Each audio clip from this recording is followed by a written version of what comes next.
Sudan has agreed to compensate the families of 17 U.S. sailors who died when their ship, the USS Cole, was bombed by al-Qaeda at a port in Yemen in 2000. This is a key condition set by the U.S. for Sudan to be removed from its list of state sponsors of terrorism. The U.S. ruled Sudan was responsible for the attack as the two suicide bombers involved were trained in the country. Removal from the U.S. blacklist would allow sanctions to be lifted, a major objective of Sudan's new government.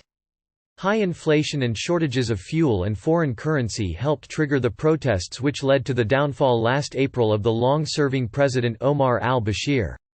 It is not clear how much Khartoum has agreed to pay to the families, but the Reuters news agency quotes a source close to the deal as saying it is $30 million, £23 million.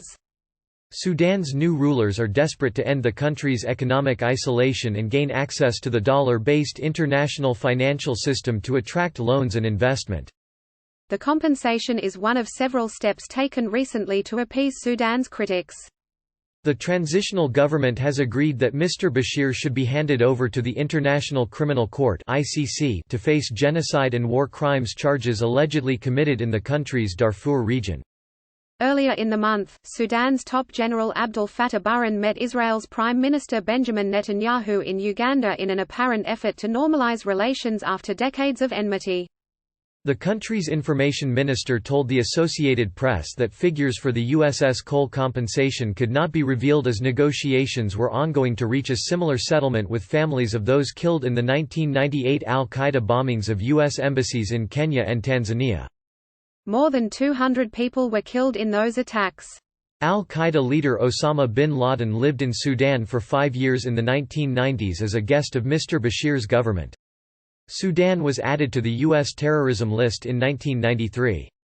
The families of those killed in the USS Cole say Sudan gave al-Qaeda and bin Laden financial and technical support. They say this allowed the group to establish training bases, run businesses and even use Sudanese diplomatic passports to carry explosives. But Sudan has always insisted this was not the case, and a Justice Ministry statement has reiterated this point.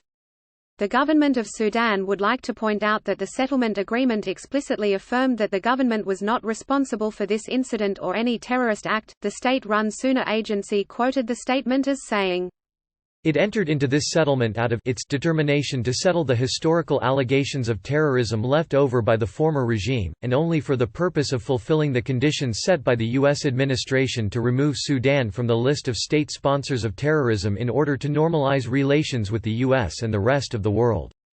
On 12 October 2002, Yemeni suicide bombers in a rubber dinghy packed with up to 225 kilograms (500 pounds) of high explosives rammed the U.S. destroyer, leaving a gaping hole in the side of the warship.